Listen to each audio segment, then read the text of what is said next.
Hello, everyone. Welcome to the Newsbrowse News broadcast.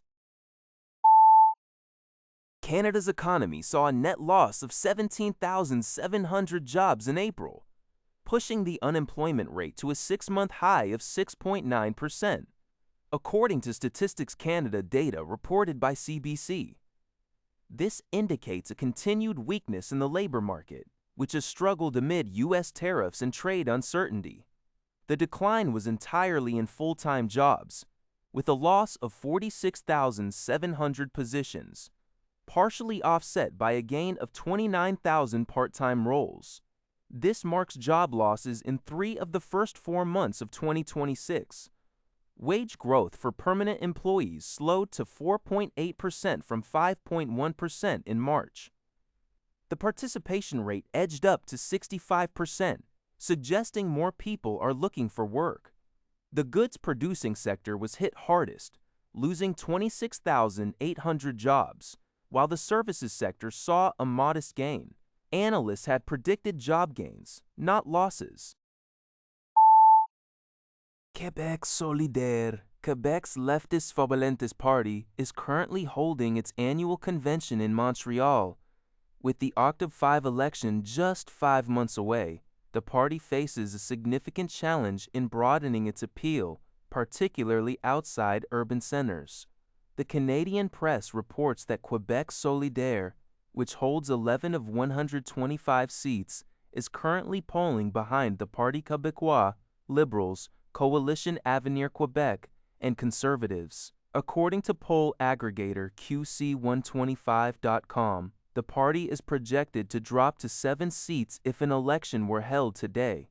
The convention's agenda includes key issues such as the housing crisis, the environment, affordability, health, and gender equality, as stated by co-spokesperson Ruba Ghazal. The party aims to position itself as the sole viable option for progressives in Quebec.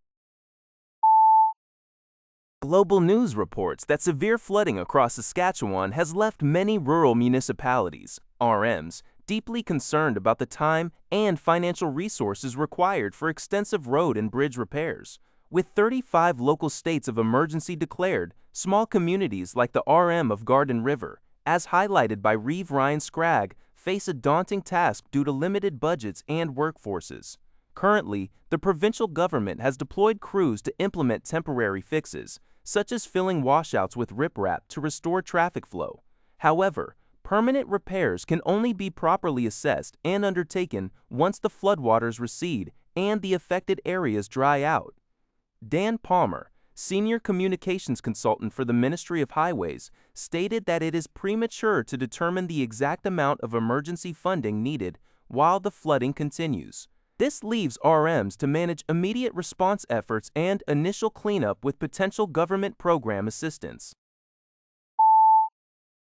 Global News reports on a federal lawsuit filed against the Penticton shooting club, escalating an eviction battle over land it has occupied for more than 40 years. The club is being forced off property owned by Agriculture and Agritoups-Hansavecta. Vice President Gary Logan expressed the club's frustration, stating, "They don't understand the government's reasons beyond vague plans for land investment and environmental remediation." The club was initially given until late 2025 to vacate, then an extension until September 2026, only for the government to unexpectedly demand their departure by April 2026.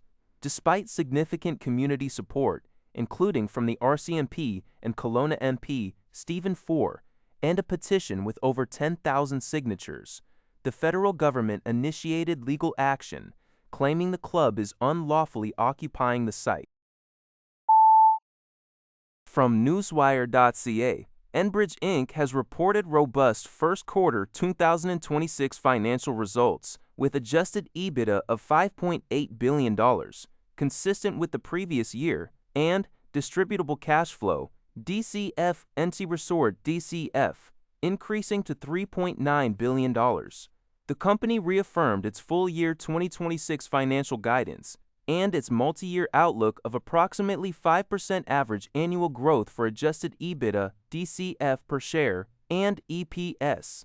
Enbridge also announced a significant expansion of its secured growth backlog to $40 billion, driven by new projects including a $0.7 billion onshore wind facility in Texas supporting Meta platforms, a $0.4 billion natural gas storage expansion in the U.S. Gulf Coast, and a $0.1 billion expansion of the Vector pipeline. CEO Greg Ebo highlighted the company's diversified low-risk business model and North America's critical role in global energy security. Enbridge continues to deploy its substantial annual investment capacity to generate long-term shareholder value and maintain its dividend aristocrat status.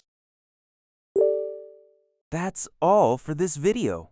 Thank you for watching. See you in the next video.